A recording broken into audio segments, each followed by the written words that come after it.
अभी देश में इतना बड़ा ड्रग्स का पकड़ा गया, 21,000 करोड़ का ड्रग्स पकड़ा गया, कोई चर्चा नहीं। लेकिन शाहरुख खान का बेटा जो है उसे जेल होनी चाहिए, उसके पास 10 ग्राम ड्रग्स पकड़ा है।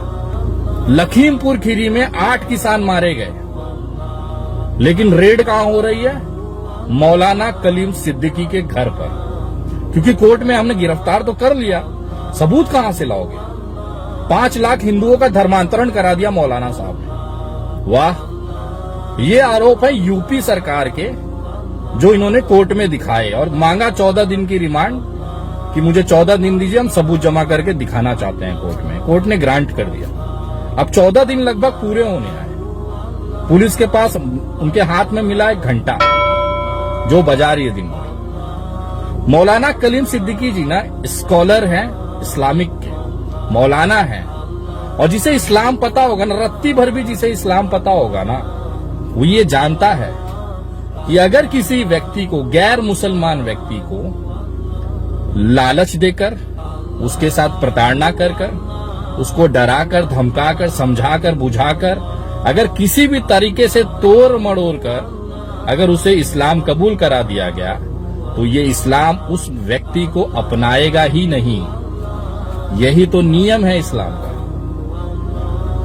अगर आपने लालच देकर या दबाव बनाकर उसे इस्लाम में ला भी दिया, मुसलमान बना भी दिया, तो इस्लाम धर्म ऐसा है कि उसे कबूल ही नहीं करेगा, उसके लिए हराम है वो व्यक्ति।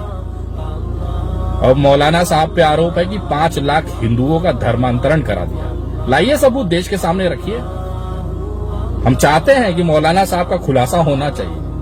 जब कुछ होगा तो लाओगे ना भाई साहब। ये इसके लिए मौलाना कलीम सिद्दीकी को गिरफ्तार किया गया क्योंकि जो ड्रग्स का मामला था उसे दबाना था, और कल वापस जब उनके घर पे रेड हुई है वो इसके लिए हुई है कि लखीमपुर की जो घटना है उसे दबाया जा सके। ये घर पे गए, तकिए उधेड़े, चद्दर हटा के देखा, गादी के नीचे देखे, टॉयलेट तक चले गए, टॉयलेट के गोल के अंदर तक हाथ डाल के देखा कि कोई कागज मिल जाए जो हम दिखा सके।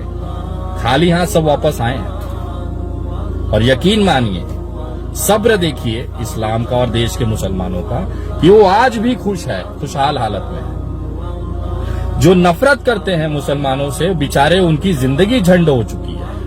अरे यार, ये देश का मुसलमान और इस्लाम इतना बड़ा दानवीर है, एक झंडू को कहां से कहां पहुंचा दिया।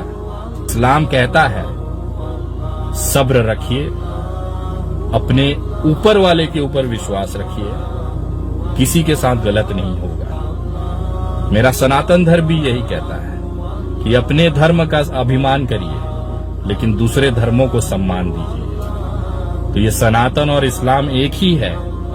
उसको मानने वाले, उसकी प्रक्रियाएं अलग हो सकती हैं, लेकिन आखिर में अगर उसका आप समरी देखेंगे, एक संक्षेप में अगर देखेंगे, तो दोनों एक ही चीज सिखाती है, वो है मोहब्बत और इंसानियत।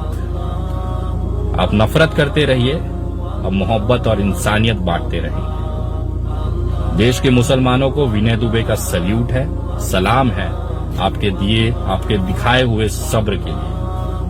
आज के दौर में जिस कौम के साथ इतनी तानाशाही हो रही है, इतनी बर्बादियां की जा रही है, उसके बाद भी आप लोग जिस हौसले और जज्बे के साथ इसका सामना कर रहे हैं, सब्र रख रहे हैं, विनय दुबे उस सब्र को, उस कौम को सलाम करता है। जय हिंद, जय महाराष्ट्र।